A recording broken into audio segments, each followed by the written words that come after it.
नमस्कार। इस वक्त की केंद्रीय कर्मचारी के लिए आए हैं बड़ी खुशखबरी। जी हां, आप भी इस खबर को जानकर खुश हो जाओगे। जी हां, 50% डी होने से 9,000 रुपये बढ़ेगी सैलरी। जी हां, जानिए तो कैसे। इससे पहले अगर आपने अभी तक भी इस वीडियो पर लाइक नहीं किया हो तो लाइक कर दीजिए और चैनल को भी सब्सक्राइब नहीं किया हो सब्सक्राइब कर लीजिए, ताकि आगे भी आपको केंद्रीय कर्मचारी, राज्य कर्मचारी और पेंशनर से जुड़ी लेटेस्ट बड़ी अपडेट सबसे पहले देखने को मिलती रहे। तो चलिए बढ़ते हैं इस बड़ी अपडेट में आगे। जी आपको बता दें कि केंद्रीय कर्मचारी के लिए हर साल 2 बार महंगाई भत्ते में इजाफा होता है, लेकिन ये इजाफा कितना होगा ये महंगाई के क्रम पर निर्भर करता है। दुनिया के कई देश इस वक्त महंगाई से जूझ रहे हैं। भारत में भी महंगाई का क्रम तेजी से ऊपर की तरफ बढ़ता दिख रहा है। देश का सेंट्रल बैंक RBI भी आशंका जता चुका है कि महंगाई काबू में नहीं है। आने वाले दिनों में महंगाई के तेजी पकड़ने का आसार है। यही वजह है कि RBI अपनी मौद्रिक नीति को समय से पहले नवंबर में करने जा रहा है।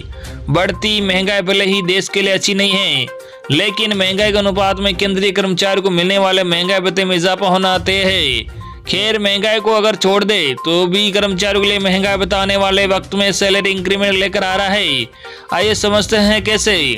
जी हां, अगले साल मिलेगा 4% का तोहफा। जी हां, हाल ही में केंद्रीय कर्मचारी को महंगाई भत्ते में 4% का इजाफा हुआ है। ये इजाफा जुलाई 2022 से लागू हुआ है। अब जनवरी 2023 से अगला महंगाई भत्ता लागू होना है। उम्मीद है कि अगला इजाफा भी 4% होगा। एक्सपर्ट की माने तो जिस तरह महंगाई के हालात हैं उससे साफ है कि आने वाले दिनों में महंगाई भत्ते में भी 4% की तेजी आएगी। अभी महंगाई दुनिया की तुलना में देश में काफी कम है, लेकिन जनवरी 2023 तक तस्वीर कुछ और हो सकती है। ऐसे में 4% बढ़ने पर महंगाई भत्ता 42% पर पहुंच जाएगा। 50% महंगाई भत्ता होता ही बढ़ेगी बेसिक सैलरी। जी हाँ, महंगाई भत्ता का एक नियम है कि सरकार ने साल 2016 में जब 7 वेतन आयोग लागू किया था तो उस वक्त महंगाई भत्ते को शून्य कर दिया गया था। नियमों के मुताबिक महंगाई भत्ता जैसे 50% तक पहुंचेगा इससे शून्य कर दिया जाएगा और 50% के अनुसार जो पैसा भत्ते के रूप में कर्मचारी को मिल रहा होगा उसे बेसिक सैलरी यानी न्यूनतम सैलरी में जोड़ दिया जाएगा। मान लीजिए किसी कर्मचारी की बेसिक सैलरी 18,000 रुपये है, उसे 50% DA का 9,000 रुपये मिलेगा, लेकिन 50% DA होने पर उसे बेसिक सैलरी में जोड़कर फिर से महंगाई भत्ता शून्य कर दिया जाएगा।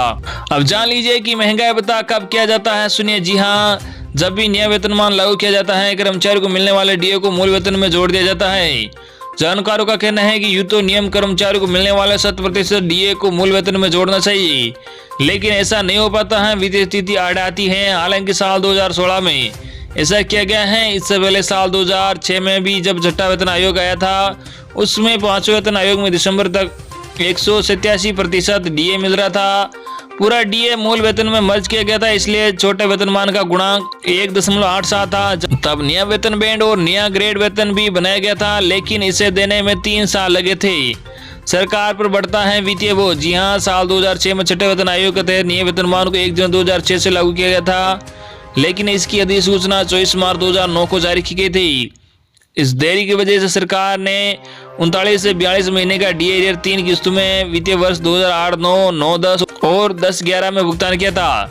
नया पे स्केल भी बनाया गया था। 5वें वेतन आयोग में 8,000 से लेकर 13,500 वाले वेतनमान में 8,000 पर 186% DA 14,500 रुपये होता था। इसलिए दोनों को जोड़ने पर कुल वेतनमान 22,880 रुपये हुआ। छठे वेतनमान में इसका संकस वेतनमान 15,600 रुपये से लेकर 39,100 रुपये प्लस 5400 ग्रेड पर निर्धारित किया गया। छठे वेतन आयोग में ये वेतनमान 15,600 रुपये से लेकर 5,400 प्लस 2,100 प्लस 21,000 और उस पर 1 जनवरी 2009 को 16% DA 2,226 जोड़ने पर कुल वेतन 23,226 रुपये किया गया था। चौथा वेतन आयोग की सिफारिश से 1986 में 5वें की, 1996 में छठे वेतन आयोग की 2006 में लागू की गई। 7वें कमीशन की सिफारिश से जनवरी 2016 में लागू की थी। वही आपको बता दें कि 3% HRA भी बढ़ेगा। जी हाँ, हाउस रेंट अलाउंस में भी अगला रिवीजन 3% का होगा। अधिकतम मौजूदा दर 27% से बढ़कर HRA 30% हो जाएगा। तो ये थी आज की लेटेस्ट और बड़ी अपडेट जो हमने आप तक पहुंचाई है। आई होप कि आपको अपडेट जानकर बहुत अच्छा लगा होगा। इस वीडियो पर ज़्यादा से ज़्यादा लाइक और इस वीडियो को ज़्यादा से ज़्यादा आपके मिलने वाले साथी तक जरूर शेयर करना, ताकि उन तक भी आज की लेटेस्ट और बड़ी खबर पहुंच सके। धन्यवाद।